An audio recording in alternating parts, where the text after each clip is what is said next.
جو ہے وہ ڈپریشن میں چلی گئی، انزائٹی میں چلی گئی، چیزیں لے لے کے پریشان ہوتی رہی، اپنے آپ کو تھائرائیڈ کا مسئلہ کروایا، ڈائبٹیز ہو گئی، سٹمک کا بہت زیادہ ایشو ہو گیا، اور اس کے چہرے پہ جو ہے نا وہ عجیب و غریب سی قسم کی چھائیاں، جھڑیاں، یہ چیزیں آنے لگ پڑیں. تو اس کی جو ماں تھی وہ لعنت کہتی کہ دیکھو تمہاری بیوی کے چہرے پہ لعنت پڑ گئی ہے، یہ خرانٹ ہے، یہ ہے، یہ وہ ہے. اس مرد کا دل کھٹا، اور وہ باہر عورتوں میں پہلے ہی منہ مارتا تھا، شادی سے پہلے ہی اس آدمی کا اس طرح کا کریکٹر تھا.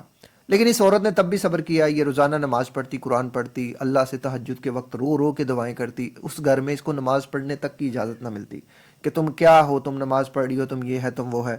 جو بچے کی بیسکس میں اس کی خواہش تھی کہ میرا جو بچہ ہے وہ دیندار بنے، تو وہ اس چیز پہ بھی اس کو روکا گیا کہ تم نے اسے کوئی جو ہے وہ حافظ نہیں بنانا، کوئی اس طرح کا نہیں کرنا. لیکن عورت نے بڑا صبر کیا، بڑا جو ہے نا وہ چلتی رہی. اب یہ اتنی زیادہ سخت قسم کی آزمائش تھی کہ یہ عورت نے خود بتایا کہ میں کبھی کبھی اللہ تعالیٰ سے بد دعا مانگ لیتی تھی کہ اللہ میرے ساتھ جس نے برا کیا ہے، میں اس دنیا میں اس کے ساتھ برا ہوتا دیکھنا چاہتی ہوں. 20 سال کے قریب جو ہے نا یہ ساری ایکسرسائز رہی. آج سے تقریباً، آج جب یہ شادی کو 25 سال ہو گئے، تو آج سے 5 سال پہلے ان کے شوہر نے، جو کہ ایک بزنس مین تھے، انہوں نے ان سے پوچھا نہیں، کوئی رائے نہیں لی، اپنے دوست کی بیٹی سے جو ہے نا وہ اپنے بیٹے کی شادی کرنا چاہی. اور چونکہ یہ بیچاری کی کوئی رائے کہیں مانی نہیں جاتی تھی، کوئی سنی نہیں جاتی تھی، اب وہ جس لڑکی سے شادی طے پائی، بیٹے سے پتا چلا کہ ماما میری شادی ہے کچھ دیر بعد، تو آپ نے تیاریاں نہیں کرنی، باقی سب تو تیاریاں کر رہے ہیں، آپ کیوں نہیں تیاریاں کر رہے. لٹرلی وہ عورت کے لیے بڑا رونے کا، مرمٹنے کا مقام ہوتا ہے جب اسے دوسروں سے پتا چلے کہ گھر میں چل کیا رہا ہے. خیر اس نے تب بھی صبر کیا، اس نے اللہ تعالیٰ سے کوئی جو ہے نا شکوہ شکایت نہیں کی، بس وہ روئی، اور اس نے جو ہے وہ جو کر سکتی تھی اس نے کیا. جس لڑکی سے شادی ہوئی وہ لڑکی انتہائی ضدی، انتہائی لاڈ سے پلی ہوئی تھی، انتہائی جو ہے نا اس کی مغرور نیچر تھی. لیکن اس کی ایک چیز بڑی زبردست تھی کہ وہ جو ہے نا وہ جھوٹ کو پسند نہیں کرتی تھی. مطلب وہ سچے انسان کا ساتھ دیتی تھی، جھوٹے انسان کا ساتھ نہیں دیتی تھی. اب اس کا جو باپ تھا وہ فیکٹریوں کا مالک تھا، اور وہ لاڈ سے جو ہے وہ پلی بڑھی تھی.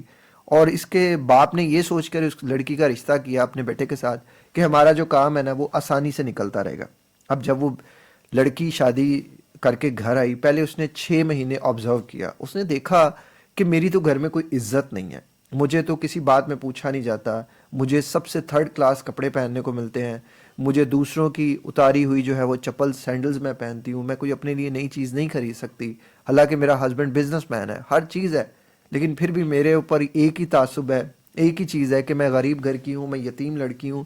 ایون میں اپنی چھوٹی بہن کی شادی پہ کوئی خرچہ کر ہی نہ سکی، مجھے وہی 5,000 روپیہ دیا گیا، اور اس 5,000 میں کچھ بھی اس کے لیے خرید کے نہ لے کے جا سکی. وہ 5,000 میں نے اپنی ماں کو دے دیا، لیکن میری ماں نے پھر بھی چیزوں کو بہت زیادہ کور کیا.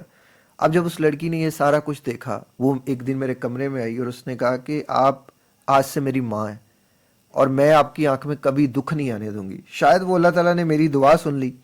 اس دن کے بعد سے وہ لڑکی میری بیٹی بن گئی. میں نے کبھی بھی اسے کچھ بھی نہیں کہا، حالانکہ میری ساس اس کے ساتھ بہت اچھی، میرا سسر اس کے ساتھ بہت اچھا، میری نندے اس کے ساتھ بہت اچھی، جن کی شادیاں ہو گئی، جن کے بچے ہو گئے. لیکن اس لڑکی نے میرے شوہر سمیت، میرے شوہر کو، میری ساس کو، میرے سسر کو، میری نندوں کو، سب کی بینڈ بجا دی.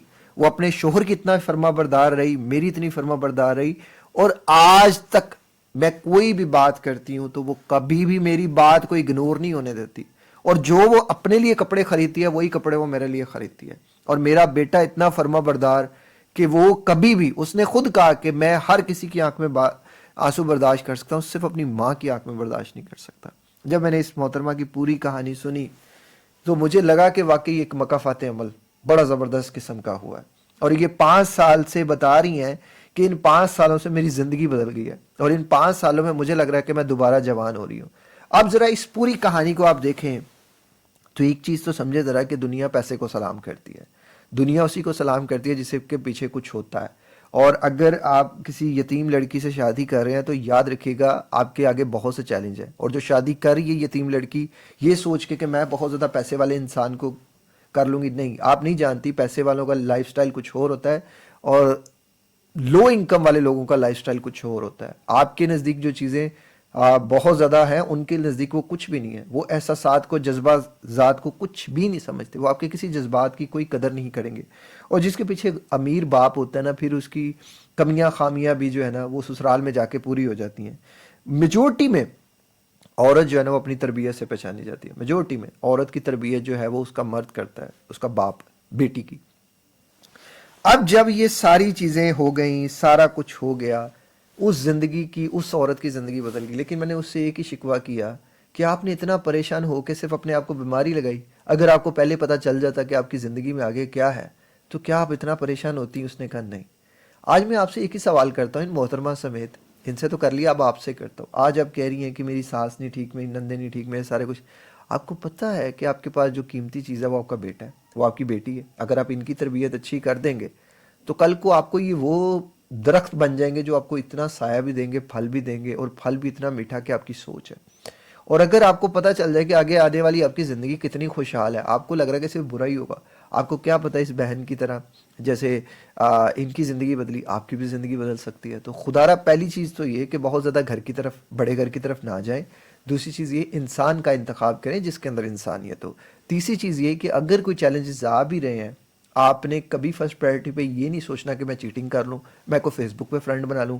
فیس بک پہ فرینڈ بنا دیں گے نا، خدا کی قسم، میں قسم کھانے کو تیار ہوں، وقت بھی نہیں لگے گا آپ کو اس کے ساتھ فزیکل ہونے میں۔ اور جب باپ اس کے ساتھ فزیکل ہو گئی، آپ اپنے بیٹے کو مارنے کو تل جائیں گی، آپ اپنے باپ کو مارنے کو تل جائیں گی، آپ اپنے ہر رشتے کو مارنے کے لیے تل جائیں گی، آپ اپنے شوہر کو مار دیں گی۔ یہ فیس بک پہ یہ جو باتیں بتائی جا رہی ہیں، اس کے پیچھے پوری سائیکالوجی ہے جو ہمیں نہیں پڑھائی گئی۔ عورت ایک ہی مرد کے لیے بنی ہے، جب وہ دوسرے مرد کی گود میں اپنی مرضی سے چلی جاتی ہے، بس پھر وہ دوسرا مرد ہی اس کے لیے سب کچھ ہوتا ہے، پھر باقی کے دنیا کے سارے رشتے وہ بلا دیتی ہے، کیونکہ وہ گھر جلا کر جاتی ہے۔ اللہ تعالیٰ ہم سب کے لیے جو ہے وہ آسانیاں پیدا فرمائے، اور زندگی میں جو آج پریشانیاں چل رہی ہیں یہ سدا نہیں رہیں گی، بس اللہ راضی رہنا چاہیے، باقی ساری دنیا جو ہے نا وہ ناراض بھی ہو جائے کوئی فرق نہیں پڑتا۔ اپنا خیال رکھیے گا، ملتے ہیں کسی اور ویڈیو میں کسی اور ٹاپک کے ساتھ۔ السلام علیکم، اللہ حافظ۔